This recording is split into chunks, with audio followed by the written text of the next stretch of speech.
एक हदीस में आता है कि मैंने रसूलुल्लाह सल्लल्लाहु अलैहि वसल्लम से सुना, आप सल्लल्लाहु अलैहि वसल्लम रमज़ान की फ़ज़ाइल बयान फरमा रहे थे कि जो शख्स भी इसमें ईमान और नीयत अजर व सवाब के साथ रात में नमाज के लिए खड़ा हो, उसके अगले तमाम गुनाह माफ़ कर दिए जाएंगे। सही बुखारी। रसूलुल्लाह सल्लल्लाहु अलैहि वसल्लम ने फरमाया, जिसने रमज़ान की रातों में बेदार रहकर नमाज तरावीह पढ़ी, ईमान और सवाब की नीयत के साथ, उसके अगले तमाम गुनाह माफ़ हो जाएंगे।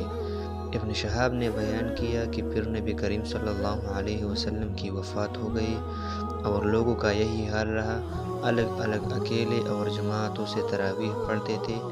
उसके बाद अबू बकर रज़ी अल्लाह अन्हु के दौर खिलाफत में और उमर रज़ी अल्लाह अन्हु के इब्तिदाई दौर खिलाफत में भी ऐसा ही रहा।